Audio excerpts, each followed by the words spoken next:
the big issue is people are outraged, and I understand that. I'm outraged. It's not just George Floyd's killing, although that's enough to outrage a nation. It's George Floyd, it's Ahmaud Arbery, it's Breonna Taylor, all just in the past 3 months.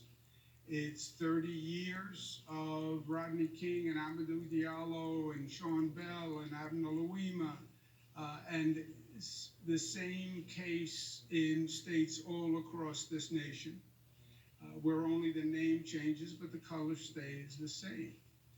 You then had the first press conference by prosecutors looking at the Minneapolis situation that frankly raised more questions than it answered. And the real issue is the continuing racism in this country. And it is chronic, and it is endemic, and it is institutional. And it speaks to a collective hypocrisy.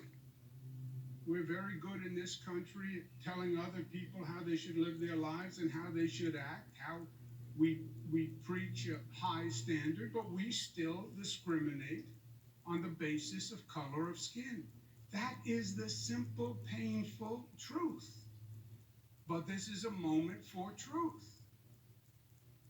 Now, at the same time, it is equally true that violence never works. How many protests have we had?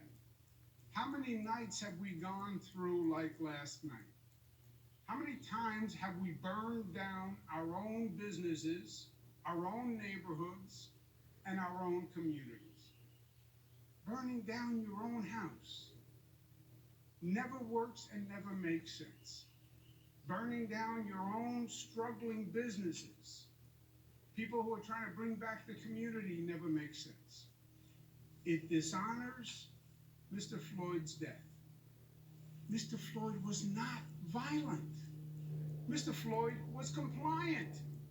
Mr. Floyd wasn't even charged or accused of a violent crime. There was no violence. That's what makes the killing more outrageous. When you are violent, it creates a scapegoat to shift the blame. It allows the President of the United States to tweet about looting rather than murder by a police officer. It allows the federal government to politicize what's going on and to come up with theories blaming the left and the extreme left, which only furthers the politics of division. Maya Angelou said, "Hate has caused a lot of problems in the world, but it has not solved one yet." The goal has to be effecting change. How do you use the energy to mobilize people to actually reform society and make things better? And don't tell me that we can't change, because we know we have and we can. Change comes in a moment when the stars line up. It's not easy, but when the stars line up and the people are ready to change, they can change. We have seen it happen in this state and in this nation. We created a new civil right in this nation for the LGBTQ community when we passed marriage equality. And we said we will no longer discriminate when it comes to marriage and telling people who they can love and who they can't love. After the Sandy Hook massacre, when people saw the madness of an assault weapon killing children, we passed common sense gun reform in this state after decades of trying. When we had record income inequality and people said this is enough and enough is enough, that's when we passed free college tuition. And we passed a minimum wage where people can actually live decently.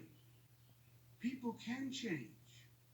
And we have seen that lesson over the past 92 days as we've been dealing with this coronavirus. Who changed society to deal with this virus? The people did it. 50 days ago, on April 12th, we lost 800 people from COVID. Yesterday, we lost 56. 800 to 56. 60 days ago, we had 3,400 people come into our hospitals. Yesterday, we had 191. Who did that? Who made that remarkable change, that radical change? Who made all that progress?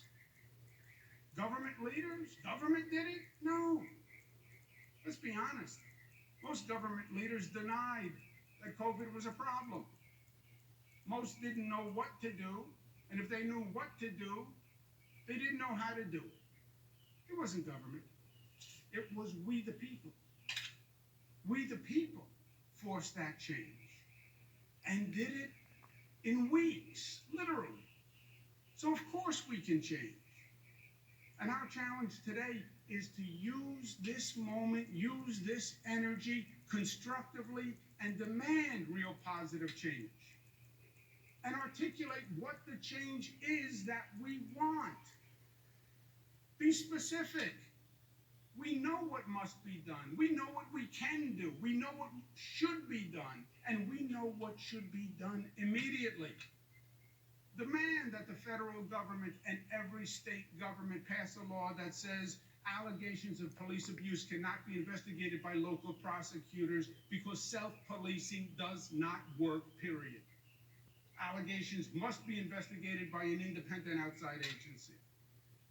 Demand that we define excessive force by a police officer by one standard all across this nation so every American lives by the same standard. If a police officer is accused of wrongdoing and is being investigated, release their disciplinary records so people can see what the prior acts of that police officer was. Demand that every public school provide the same level of funding for a child so we don't have two education systems in this nation, one for the rich and one for the poor. There is no reason and no excuse today for any child to live in poverty. We know that. Demand that change. And if our government leaders won't do it, or can't do it, or don't know how to do it, then you vote them out. That's how you make change. Most Americans are good, fair-minded, decent, kind, loving individuals. We need to mobilize the best in our people rather than allowing the worst. But don't lose the passion. Don't lose the outrage. Be frustrated. But be smart and be directed and be constructive and destructive. Help your community. Don't hurt your community. Be a laser and focus on real positive change. That's how this moment becomes a different moment in the history books. That's how George Floyd's death does not become just another name in a long list of people who should have never died in the first place. George Floyd must not have died in vain. Mr. Floyd's killing must be a moment in which this nation actually learned and grew and progressed to make this place a better place. And we can do it if we are smart together. Langston Hughes told us the ultimate goal. Make America the land that fulfills her promise of greatness for all Americans. That's what this is about. We can do that. We have shown what we can do. Use this moment. Use this empowerment. Use this mobilization. And use it for good. Use it for good. So that when we look back, we say, yes, this story was all too familiar in some ways. What happened to Mr. Floyd was all too familiar. But the the outcome was different. And the outcome was historic.